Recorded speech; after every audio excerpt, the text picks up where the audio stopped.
अक्सर हमने किताबों में पढ़ा अंबेडकर का जन्म कहाँ हुआ, उन्होंने कितनी डिग्रियां ली, उन्होंने संविधान बनाया। लेकिन क्या आपने कभी सोचा उनका असली मकसद क्या था? उन्होंने इतना सब कुछ क्यों किया? आज हम आपको बताएंगे वो मकसद जो सिर्फ शब्दों में नहीं, उनके पूरे जीवन में बसा हुआ था। अंबेडकर जी ने सबसे पहले जो जंग छेड़ी वो थी सामाजिक असमानता के खिलाफ। उन्हें बचपन से ही दर्द झेलना पड़ा। कुएं से पानी नहीं लेने दिया गया, स्कूल में अलग बिठाया गया, लेकिन उन्होंने उस अपमान को ताकत बनाया और ठान लिया, भारत में अब कोई भी इंसान सिर्फ जात के आधार पर छोटा बड़ा नहीं होगा। उन्होंने कहा, हम तब तक पीछे रहेंगे जब तक हम सामाजिक रूप से बराबरी नहीं पाएंगे। अंबेडकर जी का मानना था, अगर तुम्हारे पास ज्ञान है तो दुनिया की कोई ताकत तुम्हें रोक नहीं सकती। उन्होंने खुद को शिक्षित किया, Columbia university, London school of economics से डिग्री ली।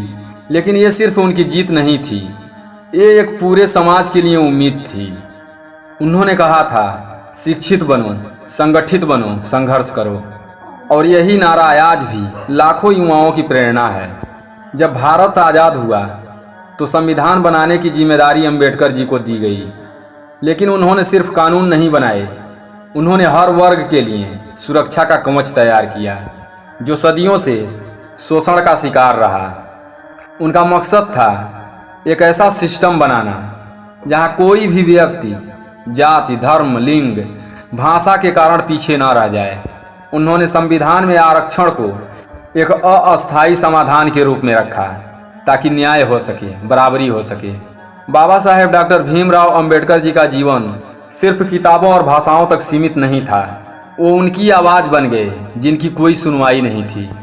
उन्होंने संसद में कहा था, मैं इस देश का सबसे बड़ा देशभक्त हूँ क्योंकि मैं इस देश के सबसे बड़े पीड़ित लोगों का प्रतिनिधि हूँ। उनकी लड़ाई थी सिर्फ सत्ता के खिलाफ नहीं, मानसिक गुलामी के खिलाफ। जो लोग खुद को नीचा समझते थे, अंबेडकर जी उन्हें जगाने आए थे। अपने जीवन के आखिरी वर्षों में अंबेडकर जी ने हिंदू धर्म से बाहर निकलकर बौद्ध धर्म अपनाया। उन्होंने कहा, मैं ऐसे धर्म को अपनाऊंगा जो इंसान को इंसान समझे, ना कि ऊंच नीच में बांटे। उनका मकसद था लाखों लोगों को एक नया रास्ता देना जहां सम्मान हो, शांति हो और समानता हो। और यही वजह है कि उन्होंने बौद्ध धर्म को अपनाकर एक नई क्रांति की शुरुआत की। बाबा साहेब डॉक्टर भीमराव अंबेडकर का असली मकसद सिर्फ संविधान बनाना नहीं था, उनका मिशन था भारत को एक ऐसा देश बनाना जहां हर इंसान को बराबरी मिले। उनका मकसद था लोगों को खुद पर विश्वास दिलाना।